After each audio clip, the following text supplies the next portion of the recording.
बिस्मिल्लाहिर्रहमानिर्रहीम अस्सलाम वालेकुम नाज़रीन। अमी ॾिसी रहिया आहियो प्रोग्राम दी फ्रंट पेज। आऊं लैला निसार ऐं मूंसां गॾु स्टूडियोज़ में मौजूद आहिनि सीनियर सहाफ़ी GM जमाली साहब। जमाली साहब अस्सलाम वालेकुम and welcome to the show.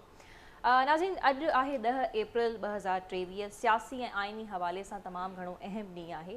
अॼु 10 अप्रैल ते 1973 वारे कानून खे आइन खे जेको आहे 50 साल मुकमल थी चुका आहिनि, जंहिंजी अॼु गोल्डन जुबली जूं तक़रीबूं जेके आहिनि उहे जारी आहिनि। अॼु तव्हां ॾिठो त सेनेट में इन हवाले सां इजलास बि थियो, जंहिंमें वज़ीर आज़म सूदो परॾेही वज़ीर हुजनि या अॻूणो सदर आसिफ अली ज़रदारी साहब उन्हनि ख़िताब कया, एड्रेस कयो। सो हिकु त इन हवाले सां अॼु 10 अप्रैल जो ॾींहुं अहम आहे ऐं ॿियो अॼु जे ॾींहं ते 9-10 थोरो ई फ़र्क़ु हुयो ऐं पर असीं इहो ई ॾींहुं चई सघूं था त अॼु जे ॾींहं ते जेको आहे इमरान ख़ान जी हुकूमत जेको आहे 1 साल अॻु में उनखे आइनी तरीक़े सां हटायो वियो हुयो बेइतमादी रिथ जे ज़रिए। ऐं बहरहाल ऐं टे तरफ़ तव्हांखे इहो बि ॿुधाईंदा हलूं त जेकी जॾहिं इमरान ख़ान जी हुकूमत खे हटायो वियो हुयो त इतिहादी हुकूमत जेको आहे अची वई हुई ऐं उनखे बि 1 साल जेको आहे मुकमल थी चुको आहे। सो इन हवाले सां ॻाल्हि ॿोल थींदी अॼु त अॼु 10 अप्रैल ते जेको आहे खोड़ सारियूं शयूं आहिनि जेके डिस्कशन करण जे लाइक़ु आहिनि। इमरान ख़ान जी हुकूमत बेइतमादी रिथ जे ज़रिए हटाई वई, उनखां बाद में 1973 वारे आइन खे जी जेकी गोल्डन जुबली आहे उहा अॼु सेलिब्रेट कई वञे पई। ऐं ॿिए तरफ़ हिकु अहम सुवाल हिकु जॻह ते बीठो आहे त सुप्रीम कोर्ट जेको 4 अप्रैल ते हुकुमनामो जारी कयो हुयो त पंजाब असेंबली जी जेके चूंडूं आहिनि उन्हनि खे उहे करायूं वञनि 14 मई ते। त उहो सुवाल बि पंहिंजी जॻह ते स्टैंड करे थो त छा 14 मई ते ही इलेक्शंस थी सघंदा या न। इन ई हवाले सां अॼु हिकु अहम ठहराव बि मंज़ूर थियो आहे सेनेट में, जंहिंखे ताहिर बिज़ेंजो साहब जेको आहे पेश कयो ऐं ठहराव सेनेट पारां मंज़ूर बि थी वियो आहे त जेके तमामु असेंबलियुनि जूं चूंडूं आहिनि उन्हनि खे हिकिड़े ॾींहं ते ई जेको आहे कराइणु घुरिजे। इहो इतिहादी हुकूमत बि जेको आहे डे 1 खां चवंदी अचे थी। बहरहाल पूरो जेको मामिलो आहे बहस आहे उहो इन ई ॻाल्हि ते आहे त आख़िर चूंडूं थींदियूं न थींदियूं। इतिहादी हुकूमत चवे थी त जेको आहे इहे तमामु चूंडूं हिकिड़े ॾींहं ते थियनि या अॻिते वधी वञनि। ऐं ॿियो इन्हनि जे फंड्स वारो मामिलो बि नाज़रीन हिकु जॻह ते बीठल आहे। उहा बि अॼु डेडलाइन सुप्रीम कोर्ट पारां ॾिनल हुई हुकूमत खे त 10 अप्रैल ताईं जेको आहे फंड्स जारी कया वञनि 21 अरब रुपया इलेक्शन कमीशन खे। त उहो मामिलो बि जेको आहे अॻिते हलियो वियो आहे ऐं जेको फ़ैसिलो आहे उहो पार्लियामेंट कंदी त फंड्स जारी करणा आहिनि न करणा आहिनि ऐं कॾहिं थींदा, छो त अॼु त ही जेको आहे डेडलाइन पूरी थी चुकी आहे पर इन हवाले सां बि का क्लियर या वाज़ह ॻाल्हि जेको आहे साम्हूं न आई आहे। सो बहरहाल जमाली साहब शुरूआति कयूं था। 10 अप्रैल तमामु घणी अहमियत रखे थो, मुख़्तलिफ़ शयूं जेके आहिनि न इन ॾींहं सां कनेक्ट कनि थियूं। आइन जे हवाले सां बि या इमरान ख़ान जी हुकूमत जी ॻाल्हि कयूं, तव्हांजो छा चवणु आहे आइन जी अहमियत जे हवाले सां या जंहिं तहत बेइतमादी रिथ जे ज़रिए जीअं इमरान ख़ान जी हुकूमत बि हटाई वई? ॾिसो, जंहिं मुल्क में आइन न हूंदो आहे त पोइ उते बादशाहत हूंदी आहे, यानी बादशाह जो मतिलबु आहे सिधो डिक्टेटरशिप। अल्हम्दुलिल्लाह मां सम्झां थो पाकिस्तान जे आवाम जे लाइ इहो जी वॾी ख़ुशकिस्मती आहे जो न सिर्फ़ु असां UN जे चार्टर सां गॾु आहियूं, बल्कि हिन मुल्क में पंहिंजो हिकिड़ो आइन आहे जंहिंजे तहत कारवाने ज़िंदगी जेको आहे कहिड़ा कहिड़ा इदारा कहिड़े कहिड़े तरीक़े सां पंहिंजो फ़राइज़ अंजाम ॾींदा, जंहिंमें इहो तय थियल आहे। हाणे बदकिस्मती इहा आहे जो उन अंदाज़ सां जेके शयूं तय थियल आहिनि उन्हनि ते अमल दरामद न थींदो। आइन में को प्रॉब्लम न आहे। आइन पाकिस्तान 1973 में जेको हिकिड़ो मुतफ़िक़ आइन आहे, मां सम्झां थो त उहो आइन दुनिया जे कई मुल्कनि खां वधीक बहितर आइन मौजूदु आहे असां वटि। पर बदकिस्मती सां उन आइन ते जिन खे अमल दरामद करणु घुरिजे, यानी सभ खां पहिरियों उन ते उन जी सोच जे मुताबिक़ जेको हलणु घुरिजे उहा आहे असांजी अदलिया। अदालत जेको आहे उनखे कस्टोडियन बणायो वियो आइन जो, त आइन जी तशरी उन ते अमल दरामद इहो सभु अदलिया जी ज़िम्मेदारी आहे। पर अदलिया ई सभ खां वधीक जेको आहे जेकॾहिं माज़ी जा तव्हां जा किसा ॾिसो त आइन खे टोड़ण में, आइन खे पामाल करण में, आइन सां ते शबे खून मारण में जेतिरो हथु इन जजनि जो आहे जो कि जुडिशरी में आहिनि, ख़ासि तौर ते सुप्रीम कोर्ट ऑफ पाकिस्तान जी आऊं ॻाल्हि करे रहियो आहियां हिन वक़्तु, ओतिरो शायदि कंहिं ॿिए इदारे जो न आहे। जेकॾहिं को डिक्टेटर बि यलगार कंदो आहे ताक़त जे ज़ोर ते या बंदूक जे ज़ोर ते, बदकिस्मती सां उनखे तहफ़ुज़ इहा अदलिया सुप्रीम कोर्ट ऑफ पाकिस्तान ॾींदी रही आहे माज़ी में, ऐं जंहिंजो तसलसल आहे हाल क़रीब में सभु जेके बि फ़ौजी अदवार आहिनि, तव्हां जेकॾहिं उन्हनि जो जाइज़ो वठंदा त जेकॾहिं सुप्रीम कोर्ट ऑफ पाकिस्तान जा इहे जज उनखे नज़रिया ज़रूरत या उनखे कंहिंजी ख़ुशामदी बणजण जे बजाए आइन जी रूह ते अमल कंदा, 1973 जी हिन किताबनि में जेको हिननि खे इख़्तियार ॾिनो वियो आहे उन ते अमल कंदा, त अॼु पाकिस्तान जे नैश ते पहुतल आहे। अॼु जीअं असां तबाही ऐं बर्बादी जो शिकार थी रहिया आहियूं, अॼु जेकी असांजे मुल्क में हिकिड़ी अनारकी जी सूरत हाल आहे, जेको इंतिशार जी हिकिड़ी सूरत हाल नज़र अची रही आहे, कंहिं डिपार्टमेंट में कंहिंजो को डिसिप्लिन कान्हे, यानी अदलिया मुक़ननाने में बि घिरी, यानी हुकूमत में बि घिरी वई, उनजी अथॉरिटी बि कब्ज़ो करण थी चाहे, इंतिज़ामी अथॉरिटी में बि घिरी वई, उनजी बि अथॉरिटी कब्ज़ो करणु चाहे थी, ऐं डिक्टेटरनि खे बि तहफ़ुज़ ॾिनई। यानी हिन जजनि जो जेको हिन रोल रहियो आहे हिन मुल्क में, त सभ खां अॻु में मुंहिंजी राय में त इन्हनि जजनि जो, जुडिशरी जो एहतिसाब थियणु घुरिजे वॾे पैमाने ते, ऐं इहो एहतिसाब हिननि जो शुरू थियणु घुरिजे 1976-77 खां पोइ। पर उहो एहतिसाब केरु कंदो? उहे बि त अदालतूं ई करण वारियूं आहिनि न। Parliament is the supreme authority. Parliament खे उन्हनि जजनि जे ख़िलाफ़ उन्हनि जे नालनि सां गॾु जंहिं बि हिन मुल्क जे आइन खे टोड़ण जी नज़रिया ज़रूरत खां पोइ उनखे उन ते बिल्डोज़ करण जा हिननि खे चवंदा आहिनि न हिकिड़ा कागज़ दस्तावेज़ प्रोवाइड कया त हीअ चलो तव्हांखे नज़रिया ज़रूरत आहे, तव्हां हेतिरनि ॾींहंनि में इलेक्शन करायो, हू आर यू त तव्हां इहो डिसाइड कयो, इलेक्शन में डिसाइडेड आहे त केतिरनि ॾींहंनि में इलेक्शन। पार्लियामेंट बि केतिरो अॻु भरी तव्हांखे नज़र आई, जेकॾहिं इहे ॻाल्हियूं असां हिननि खे मद्देनज़र रखूं त पार्लियामेंट केतिरो तव्हांखे अॻिते नज़र आई हिन शइ में? ॾिसो, पार्लियामेंट त असांखे कमज़ोरी नज़र आई न, सम्झण वारा त सम्झंदा रहिया, पर जेको सम्झी असां में रहिया आहियूं त सुप्रीम आहे न। बिल्कुलु, इहो सुवाल को डिफरेंट आहे। मुंहिंजो आइन पाकिस्तान जे मुताबिक़ जेको आइन ठाहे थो इदारो, ज़ाहिर आहे उहो सुप्रीम आहे। हाणे उन में केतिरी जुरत रही आहे या उन जा जेके मेंबर्स आहिनि उन्हनि में केतिरी ताक़त रही आहे जो हू उन पंहिंजी सुप्रीमेसी खे हिन मुल्क में राइज करे सघनि, उहो हिकिड़ो अलॻि क्वेश्चन आहे। असां हिन वक़्तु ॻाल्हाए रहियासीं त जेको आइन खे सभ खां वधीक जंहिंजी ज़िमेदारी हुई, जेके ज़िमेदारी ॾिनी वई हुई त उहो हिन जो तहफ़ुज़ कंदी, यानी अदलिया, उन आइन जो तहफ़ुज़ करण जे बजाए उन आमरनि जाबरनि बंदूक वारनि जी जेको आहे नौकिरी ऐं ग़ुलामी करणु पसंदि कयो, हिन आइन जो तहफ़ुज़ न कयो।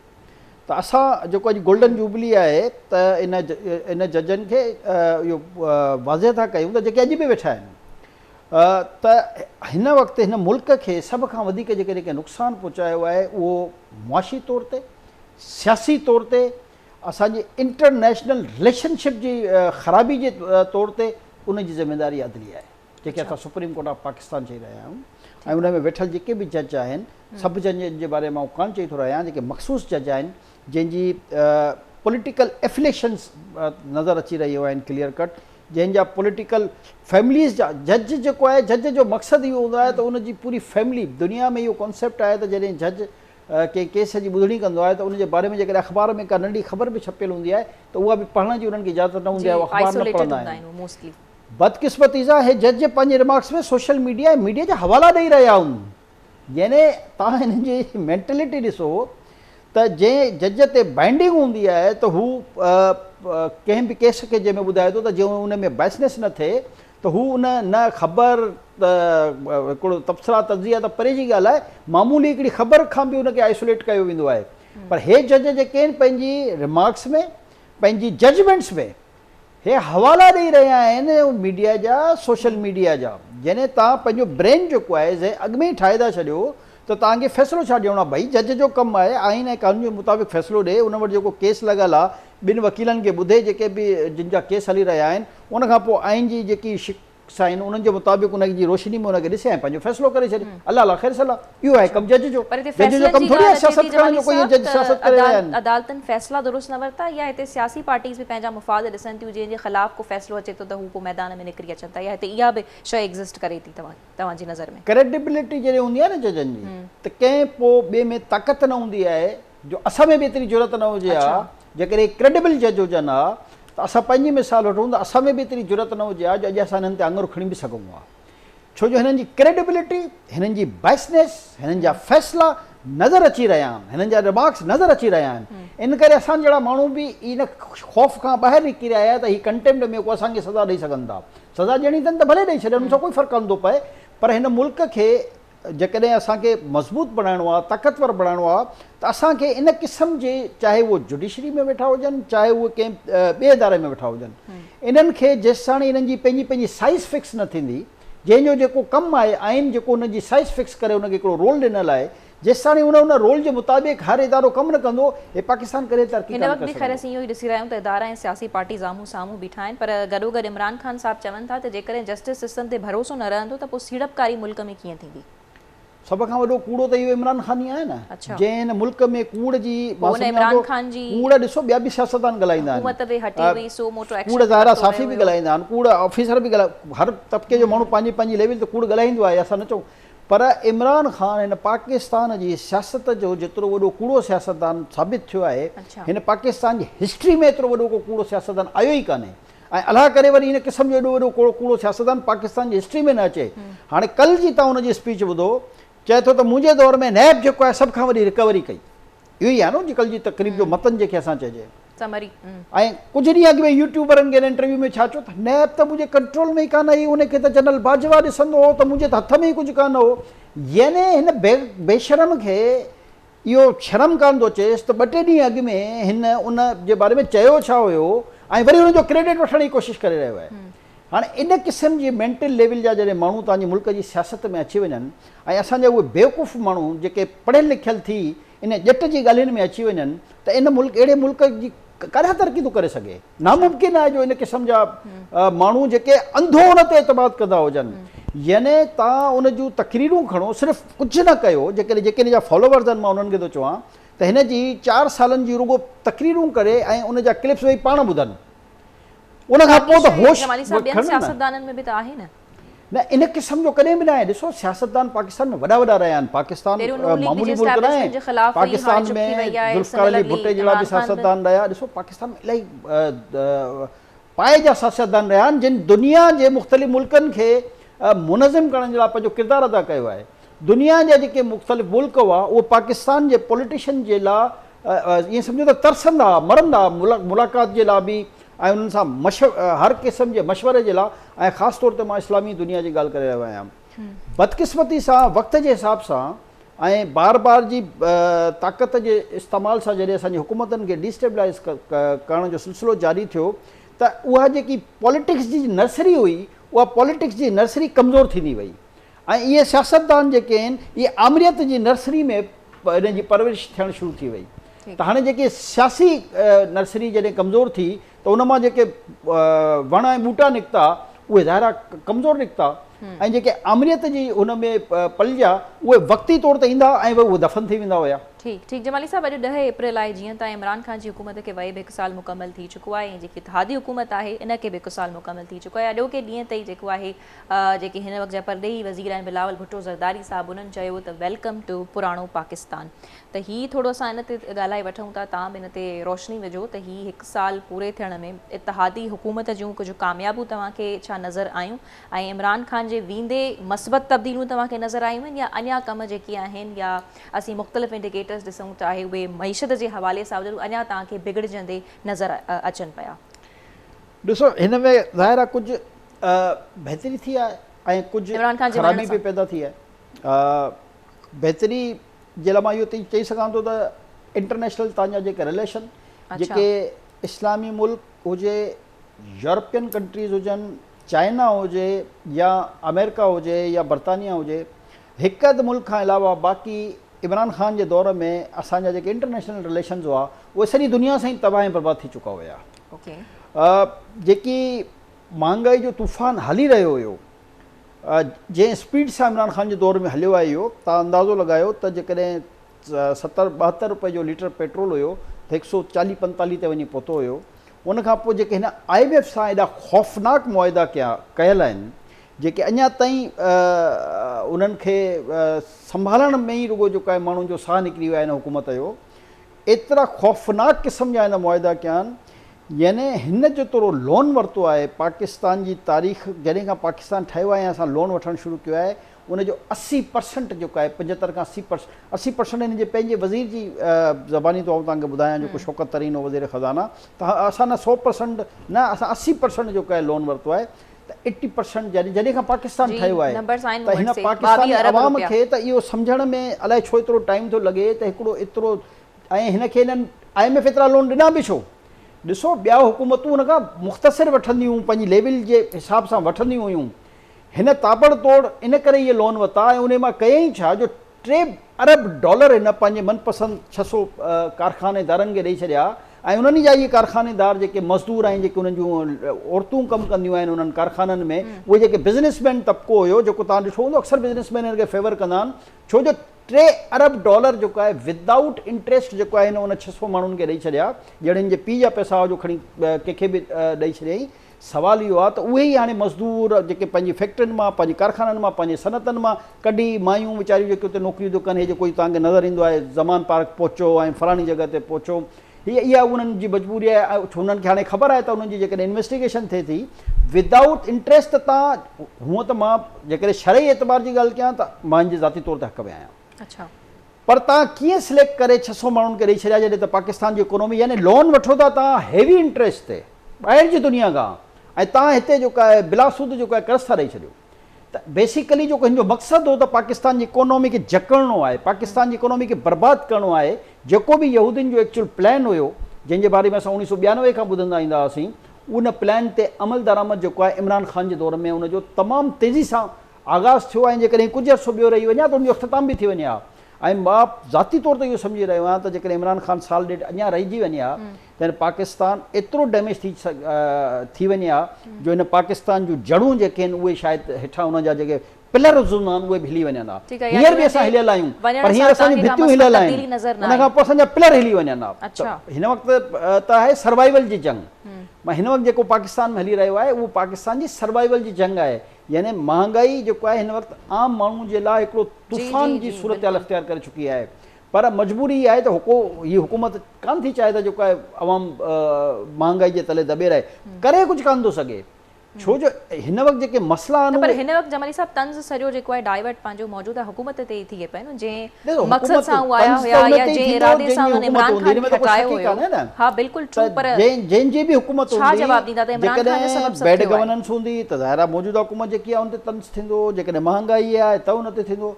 हाणे ॾिसो एॾो वॾो हिन रिस्क खयो आहे, 3.5 करोड़ माण्हुनि खे मुफ़्त आटो जेको आहे फ्राहम करण लाइ क़दम खयो अथऊं।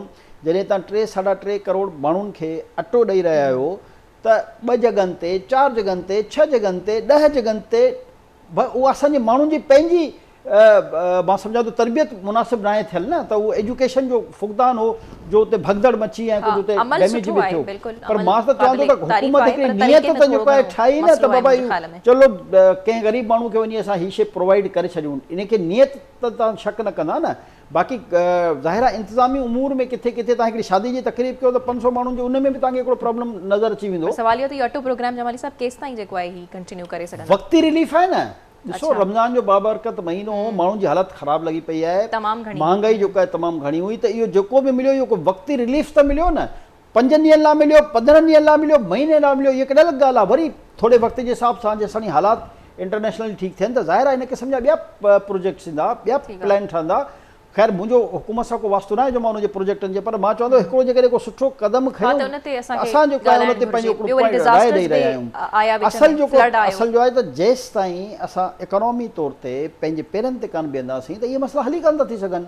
हाणे इकोनॉमी ते असां कीअं बीहूं, जेको इहो मां तव्हांखे ॿुधाइण थो चाहियां त हे जेके बिज़नेसमैन आहिनि, 600 बिज़नेसमैन आहिनि, हिन खां इहे $3 अरब वरिता, त हुननि कहिड़ी इंडस्ट्री में लॻाया हिते? हुननि इंडस्ट्रीज़ में थोरी लॻाया आहिनि, हुननि त हवाला हुंडी जे ज़रिए पैसा ॿाहिरि मोकिले छॾिया आहिनि। असल जेको मूंखे तकलीफ़ आहे उहा इहा आहे त हुकूमत पाकिस्तान खां 0% मार्जन ते $3 अरब हिननि वठी ऐं दुनिया जे ॿियनि मुल्कनि में प्रॉपर्टीज़ में इन्वेस्ट करे छॾिया आहिनि थ्रू हवाला हुंडी इहे पैसा। त पाकिस्तान खे हिकिड़ी साइड खां इहो नुक़सानु कान थियो, यानी पाकिस्तान में जेको आयल डॉलर्स हुयो उहो अहिड़े तरीक़े सां रश करे वियो ॿाहिरि ऐं हिननि खे मिलियो विदाउट इंट्रस्ट, ऐं हो हुते पंहिंजी हुन में मनी मेकिंग कंदा। प्रूफ ऐं एहतिसाब जमाली साहब उहो त हाणे पार्लियामेंट जो कमु आहे न, 600 माण्हुनि जी हाणे त स्टेट बैंक ऑफ पाकिस्तान ॿुधाए छॾी आहे न, सभ खां अॻु में त 600 माण्हुनि जा नाला पब्लिक कया वञनि त जीअं पाकिस्तानी क़ौम जे बचे खे ख़बर पए त हीउ जेको तव्हां जंहिंजो कर्ज़ तव्हां भरे रहिया आहियो, जेको लोन तव्हांजे कुलनि ते पयल आहे, तव्हांजी ईंदड़ नस्लुनि जे कुले ते पयल आहे, उन्हनि जा बेनिफिशरी थ्रू इमरान ख़ान जे ही 600 माण्हू आहिनि। ऐं उहो इमरान ख़ान जेको चवंदो हो त मां पाकिस्तान जे लाइ जेको आहे आयो आहियां, मूं वटि त अलाह साईं इलाही कुझु ॾिनो आहे, मूंखे त कुझु खाइणु, यानी हिन वटि त पंहिंजो घर बि कान हो। हिन जी जेके एप्लीकेशन्स आहिनि त हुकूमत पंजाब खे हिन ख़त ॾिनो आहे त मूंखे रहण जे लाइ घर न आहे ऐं मूंखे जेको आहे हिकिड़ी का ज़मीन ॾिनी वञे न। हीअ इन मेंटेलिटी जो माण्हू आहे। छा तव्हां असां हज़ारे लखे माण्हुनि वटि हिते घर न हूंदा? स्टार बि न आहिनि, हिते स्टार हुयो, हज़ारे लखे करोड़े माण्हू अहिड़ा आहिनि हिन मुल्क में जिन वटि रहण जे लाइ जॻह कान्हे, पर छा उन्हनि जूं एप्लीकेशनूं हीअ हुकूमत वटि अचनि थियूं ऐं हे स्टार थी हिनखे शर्म कान आयो त हीअ हुकूमत खे एप्लीकेशन थो ॾे त मूंखे रहण जे लाइ घर न आहे, मूंखे ज़मीन अलॉट कई वञे। वो चवनि पिया न त पीएम हाउस में न रहंदा, पीएम हाउस की यूनिवर्सिटी में न, इहा पीएम हाउस जी ॻाल्हि कान्हे, इहा हिन खां अॻु में जी आहे, इहा हिन जी सियासत खां बि अॻु में जी आहे। मां जेकी ॻाल्हि कर हीअ माण्हुनि जो चवण जो मक़सदु हो हिन जी शुरू खां वठी मेंटेलिटी, यानी हिन जी मेंटेलिटी इहा ई त ही स्टार हुजण जे बावजूदि ऐं एतिरा पैसा त हिन वटि हूंदा न त पंहिंजो घर न हो त भला किराए जे घर खे अफोर्ड करे सघे हा न। स्टार हो, करोड़े रुपया त हिननि खे हुन में गेम्स में मिलंदा आहिनि, जेको क्रिकेट खेॾंदा आहिनि ऐं बकौल हिननि जे त असांजे हिकिड़े सिग्नेचर ते जेका हेतिरा रख मिली वेंदा आहिनि। त उहो माण्हू हुकूमत पंजाब खे एप्लीकेशन थो ॾे त मूंखे रहण जे लाइ घर कान्हे ऐं मूंखे जॻह ॾिनी। नंबर 1 मां जी सीक्वेंस पे ॿुधाइणु चाहियां त हीअ कहिड़ी मेंटेलिटी जो माण्हू आहे। उनखां पोइ जंहिंसां शादी कई अथई हिन में एतिरी ताक़त कान्हे जो हू चए त इहो बनी गाला जो बनी गाला थो चवां, जेको आहे हिकिड़ो जेको इमरान ख़ान जो घर आहे, जेको जमैमा जो हले सो इस्लामाबाद वारो, बनी गाला न बनी गाला त हुननि जो, हा बनी गाला जी, यानी इन सां बि उन जंहिंसां शादी कई आहे ज़ाल जे, त इहो मूंखे उन गिफ्ट कयो आहे। यानी मां चवंदो त हिन जी मेंटेलिटी, हिन जी हैसियत, हिन जी औकात जेको आहे उहा हिन क़ौम खे ख़बर हुजणु घुरिजे त हीअ आहे छा। उहो अवाम खे इन शइ में ॿुधाइण में कामयाब थिए पियो न त मुंहिंजो त पाण वटि कुझु बि कोन्हे को ऐं मां आयो आहियां त तव्हांजे लाइ आहियां, त इन हवाले सां त इमोशनली अवाम ॾाढो कनेक्ट थियल आहे हुन सां। उहो हिन जो मसइलो कान्हे, उहो तव्हांखे ॿुधायां अवाम जो मसइलो इहो आहे त 30 सालनि खां असांजे जेके ही मुख़्तलिफ़ पॉलिटिशियंस, चाहे पीपल्स पार्टी आहे, चाहे नून लीग आहे, चाहे जमात इस्लामी या जेके बि मुख़्तलिफ़ जमातूं आहिनि पॉलिटिक्स में जेके आहिनि, 30 सालनि खां उहे हिक ॿिए ते एॾो इल्ज़ामात लॻाईंदे रहियूं आहिनि, करप्शन जो, इंक्वायरी जो। त हाणे ज़हनी तौर ते जेके उहे ॿार जेके उन वक़्त में हुया ऐं ख़ासि तौर ते जेके फ़ौजी घराणनि जा जेके रिटायर्ड फ़ौजी आहिनि, उन्हनि जी जेके फैमिलीज़ आहिनि, उहे उन्हनि जे घरनि में इन क़िस्म जूं रिपोर्टूं हलंदियूं त हीउ फलाणो चोर फलाणो। हाणे हुनजा जेके ॿार नंढियूं धीअरूं ज़ालूं हाणे ज़ाहिर आहे उन्हनि जूं शादियूं थी वयूं, उन्हनि जा ॿार थी विया आहिनि। हाणे 30-35 सालनि जो जेको इहो प्रोपेगेंडा आहे उहो उन्हनि जे दिमाग़ में आहे, दिलि में आहे। हाणे हू उनखे एक्सेप्ट नथा कनि त हीअ सभु सही थी आहे ऐं हीअ जंहिंजे लाइ ॿुधायो त हीअ फ़रिश्ता सिफ़त माण्हू आहे ऐं नीट एंड क्लीन आहे ऐं हिन जो पैसे में कोई इंट्रस्ट न आहे, उहो हाणे अचानक चोर थी वियो। त हे उहो मसालो आहे, उहो हिकिड़ो फ्यू तबिको आहे जेको ख़ासि तौर ते मां तव्हांखे ॿुधायो त रिटायर फ़ौजी ऐं उन्हनि जे अहले खाना जे हवाले सां उहो तबिको जेको आहे, जेकी सिटिंग फ़ौजीज़ आहिनि उन्हनि ते प्रेशर्स ॾेई रहिया आहिनि। अच्छा, हाणे जेको हिते मसइलो हली रहियो आहे हिन मुल्क में, उहो सिंपल इहो मसइलो हली रहियो आहे त ज़ाहिर आहे कंहिंजा कोर्समेट, कंहिंजा बेजमेट, हाणे शाम जो वरी ज़ाहिर आहे जीअं ॿिया सिविलियन पाण में कचरूं कंदा आहिनि मुख़्तलिफ़ कल्बनि में, घरनि में, अहिड़े तरीक़े सां फ़ौजनि जूं बि पंहिंजूं मुख़्तलिफ़ कल्बनि में हिननि में कचरूं थींदियूं आहिनि।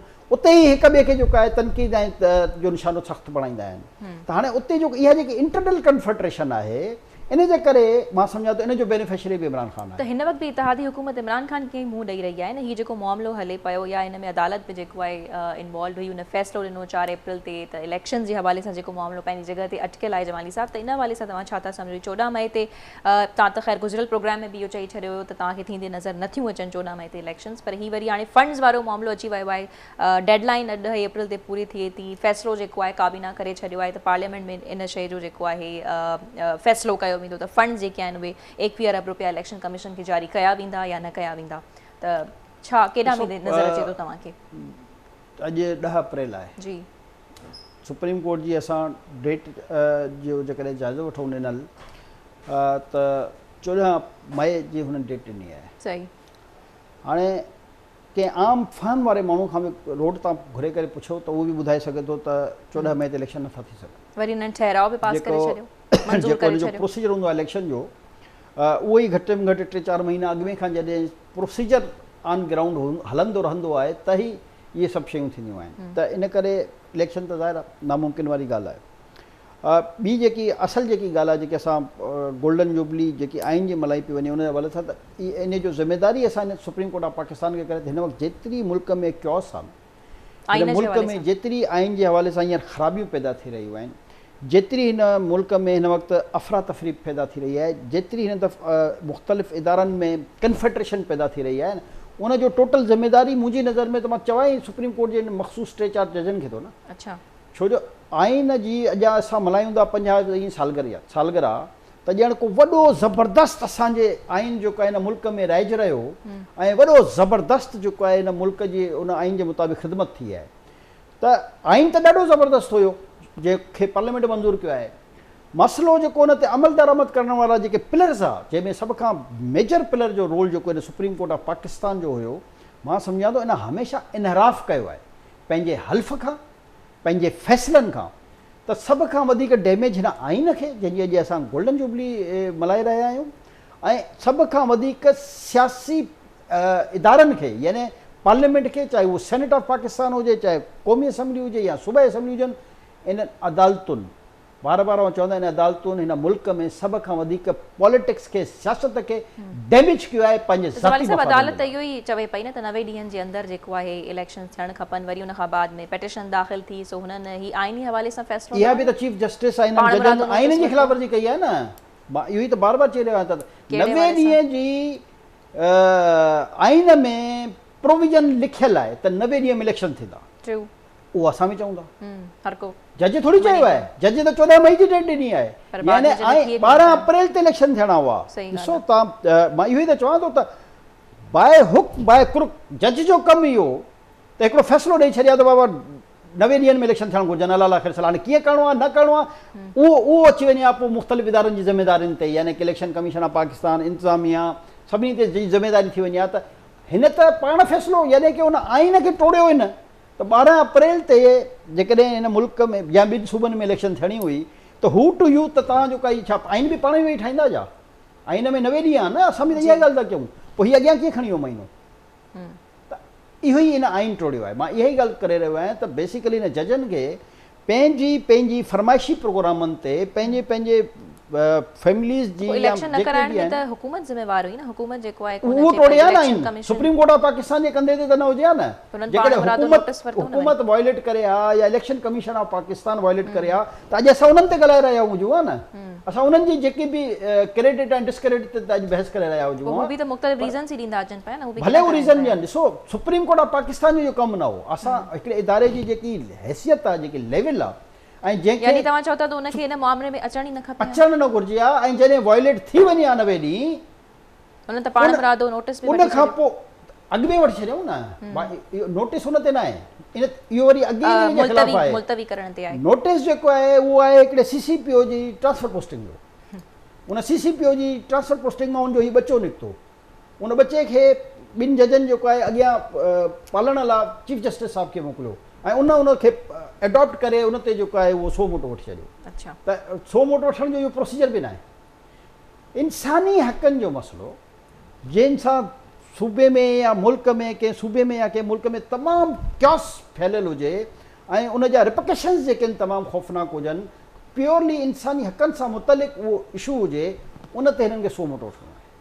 ठीकु आहे, पर हिते खंड ते बि सो मोटो था वठनि त कणक ते बि सो मोटो, कणक ऐं खंडु हूअं आहे नॉर्मल आम आवाम जो मसइलो आहे, उन ते मूंखे न चवणु घुरिजे, पर हिननि खे वठणु न घुरिजे। या त जेकॾहिं वठनि त पोइ जेको रेट हली रहियो हो उन ते अमल दरामद थिए। जॾहिं हिननि कणक जो नोटिस वरितो त अटो जेको आहे जंहिं ज़माने में 30 रुपए जो विकामबो हुयो उहो 60 रुपए जो थी वियो। त पोइ हिते त मामलो जमाली साहब ॾाढो क्लियर आहे न, जेकॾहिं अदालतूं पाण मुरादो नोटिस वठनि थियूं अहिड़नि शयुनि ते, यानी अदालतनि खे सियासतदाननि ते या पार्लियामेंट ते को भरोसो न आहे, ऐं सिमिलरली सियासतदाननि जे ख़िलाफ़ को फ़ैसिलो अचे थो अदालत मां त पोइ वरी सियासतदान ॿाहिरि मैदान में अची निकिरी बीहनि था, या पोइ उते न्यूट्रलिटी वारो जेको जीअं तव्हां तजियो ॾियो था त पोइ वरी अहिड़ा कमी न हो। अदालत जो कमु छा आहे? ॾिसो न, असांखे इहो ई त आहे त आइन हुनखे चयो सियासतदान इन्हनि खे इन शइ खे यकीनी बणाइनि। अदालत खे इन जंहिंजे असां गोल्डन जुबली मल्हाए रहिया आहियूं आइन पाकिस्तान, उन इहो ॿुधायो आहे त तव्हां वटि का पिटीशन ईंदी, उनजो हिकिड़ो प्रोसीजर आहे। पहिरियों हेठि नंढी कोर्ट आहे, उन खां पोइ हाई कोर्ट आहे, उन खां पोइ अपीलिंग अथॉरिटी आहे, supreme court of Pakistan. Procedure जेको आहे आइन ई त उन्हनि खे ठाहे ॾिनो आहे न। हिननि उहो सॼो प्रोसीजर वायलेट कयो आहे। इन करे आउं चवां थो त हीअ आइन जी ख़िलाफ़वर्जी त असल में जज करे रहिया आहिनि। मां इहे ऐं ॿियो इंतिज़ामी मसइलनि में इंडिपेंडेंसी आहे इंतिज़ामिया खे ॾिनल। इहे पिलर्स आहिनि त मुक़नना खे छा करिणो आहे, त अदलिया खे छा करिणो आहे, त फलाणे खे छा करिणो आहे, इहे पिलर्स आहिनि। हे हर ॿिए पिलर में जेको आहे पाण वञी घिरी वियो आहे। अच्छा, पोइ हाणे नून लीग जेको आहे चीफ जस्टिस खां इस्तीफ़े जो मुतालिबो करे पई। उहो सियासी जमात आहे, उनजी मर्ज़ी आहे। जेकॾहिं कंहिंजी इहो हतमी फ़ैसिलो आहे समूरी इत्तेहादी पार्टीज़ जो या मख़सूस तौर ते नून लीग जो फ़ैसिलो आहे, छो त इहो हिकिड़ो तव्हांखे नथो लॻे वॾो स्टांस हूंदो या ही पंहिंजे बयानीअ जे तलाश में आहिनि? ॾिसो, सियासतदान जेके आहिनि उहे सियासी मामलनि में हिक ॿिए सां मशावरत कंदा आहिनि। हाणे इन बारे में अञा मूंखे इहा ॼाण न आहे त हिन जा डिस्कशन्स त ज़रूरु थिया आहिनि, पर मुतालबो जेको आहे फ़िलहाल PDM जे प्लेटफॉर्म तां बि असांखे नज़र न आयो आहे, फ़िलहाल अञा मुस्लिम लीग नून जे प्लेटफॉर्म तां नज़र आयो आहे। पर आहिस्ता आहिस्ता थी सघे थो त हिन में जेको आहे 1 by 1 ॿियूं बि शयूं शामिल हुजनि। जेको असल मुतालबो आहे जेको PDM जो बि आहे ऐं तमामु पार्टियुनि जो आहे, उहो इहो आहे त हिन सभिनी आइनी मामलनि ते फुल कोर्ट रेफरेंस ठाहे वञे, जंहिंखां चीफ जस्टिस इनकारी आहे। ऐं 4 जजनि जेको आहे उहो हिकिड़ो फ़ैसिलो ॾेई छॾियो आहे 3 जजनि जो। हाणे हिकिड़ी शइ आहे त हाणे ही कंटेम हिन ते लॻंदी या हुन ते लॻंदी, इहो बि ज़ाहिर अचण वारो वक़्तु ॿुधाईंदो न। अच्छा, ठीकु आहे। त जमाली साहब, पोइ ही सूरत हाल यानी बहरहाल मतिलबु इहो तव्हां बि हिकिड़ो पंहिंजो प्रॉपर तजियो ॾेई छॾियो त 14 मई ते इलेक्शन थींदे, तव्हांखे बि कोन नज़र अचनि पिया। ऐं ही फंड्स वारो वरी अलॻि मामिलो आहे, ख़बर न आहे पार्लियामेंट जेको आहे कॾहिं फ़ैसिलो ॾींदी त फंड्स जारी थींदा न थींदा। त अगेन मतिलबु इहो त काफ़ी वाज़े थी वियो त 14 मई ते शायदि इलेक्शन थियनि। हाणे न, मां त चयो नामुमकिन आहे। अच्छा, न खां बि नामुमकिन इलेक्शन जो सोचण बि जेको आहे उहो बेवकूफ़ी वारी ॻाल्हि आहे। त उन खां बाद जा छा रिपरकशंस निकिरंदा, छा कंटेम्प्ट लॻण वारो आहे? तव्हांजो न कंटेम्प्ट की उहो ई त मां तव्हांखे उहो जवाब ॿुधायो त उहो ईंदड़ ॾींहंनि में ख़बर पवंदी त 4 वारो फ़ैसिलो जेको आहे उहो 3 वारे ते अमल दरामद करिणो आहे, 4 वारे ते या 4 जज आहिनि उहे इन 3 ते जेको आहे कंटेम्प्ट जो कोलेटर इशू था करे छॾनि। इहो त अचण वारो वक़्तु ॿुधाईंदो। यानी अलॻि असां बहिरान में शायदि एंटर थियण मां इन करे चवंदो त बहिरान जी असल ज़िम्मेदार सुप्रीम कोर्ट आहे। हिन मुल्क में आइनी बहिरान हुजे, इंतिज़ामी बहिरान हुजे, सियासी बहिरान हुजे, हर शइ जो हिन वक़्तु जेको बज़ारि नज़र अची रहियो आहे त उहो सुप्रीम कोर्ट ऑफ पाकिस्तान आहे, जे इन मामलनि में पाण खे विझी छॾियो, सियासत में विझी करे पंहिंजो कैरियर गंदा त अॻु में ई हुया। ज़ुल्फ़िकार अली भुट्टे जी दौर खां जेकॾहिं हिस्ट्री असां खणंदासीं त इहे जज खे पारसा कान रहिया आहिनि, पर वरी बि माण्हुनि में एहतियात हूंदी, इन्हनि जे बारे में न ॻाल्हाईंदा, चवंदा या कंटेम्प्ट थी वेंदी, भलाई सज़ा ॾेई छॾींदा। अच्छा, पाण मुरादो नोटिस वारो बिल जेको आहे सेनेट मंज़ूर कयो हुयो, पास थी वियो हुयो सेनेट मां, पर उन खां बाद में सदर आरिफ अलवी ॾे वियो, पोइ उन्हनि साइन कोन कयो, वापसि मोकिलाए छॾियो। कहिड़नि उन बिलनि ते सही कयो? जॾहिं बि हुकूमत इन क़िस्म जा कहिड़ा बि बिल मंज़ूर कया आहिनि त कहिड़नि बिलनि ते साइन कंदो, हमेशह वापसि ईंदा आहिनि। असेंबली ॿियो दफ़ो मंज़ूर कंदी आहे, ऑटोमेटिक कानून ठही वेंदो आहे, सदर जी ज़रूरत ई कान्हे। हाणे अची वियो आहे हिनखे क़ौम मुश्तरका इजलास में ई मंज़ूर करे छॾींदा, उन खां पोइ जेको आहे ऑटोमेटिक कानून ठही वेंदो, सदर जी ज़रूरत ई कान्हे। अच्छा, ठीकु आहे। ही नाणे वारा वज़ीर जेके आहिनि इसाक डार साहब, हू चवनि था त ही जेको IMF वारो मुआइदो अटकियल आहे, ऐं अॼु ख़ैर सेक्रेटरी फाइनेंस बि जेको आहे अमेरिका वियल आहिनि इन हवाले सां मीटिंग करण जे लाइ। हू चवनि था त असां जेको आहियूं IMF जा मेंबर आहियूं ऐं भिकारी न आहियूं। डिक्टेट करण वारे मामले ते वज़ीर ख़ज़ाना त उहो भले चए त असां भिकारी न आहियूं, पर हक़ीक़त इहा ई आहे त असां दर दर जेको आहे रुली ऐं पिनी रहिया आहियूं। हक़ीक़त खां त तव्हां मुंहुं नथा मोड़े सघो न। बाक़ी ठीकु आहे, IMF जा ज़ाहिर मेंबर आहियूं, पर जेको असां सां हिन वक़्तु माली क्रंच जे करे सिचुएशन दरकार आहे त असां सऊदी अरब खे बि मिनथू करे रहिया आहियूं, UAE खे बि करे रहिया आहियूं, चाइना खे बि करे रहिया आहियूं, IMF खे बि करे रहिया आहियूं। असां जेको आहे जेकी ग्राउंड रियलिटी आहे उनखे मञणु घुरिजे त असां वक़्तु हिन वक़्तु असांजी उहा पोज़ीशन आहे जो असां घुरण वारा आहियूं, ॾियण वारा न आहियूं। त हक़ीक़त खां अखियूं मोड़ण न घुरिजनि। वज़ीर ख़ज़ाना खे जेको आहे हमेशह यादि रखणु घुरिजे त हा, क़ौम खे तव्हां इहो दिलासो ॾियो त अॼु असांजी जेकॾहिं हीअ पोज़ीशन आहे त इनशाअल्लाह अल्लाह कंदो असां जेको आहे वरी ॾियण वारा बणिजी वेंदासीं वठण, छो जो माज़ी में असां ॾियण वारा हूंदा हुआसीं।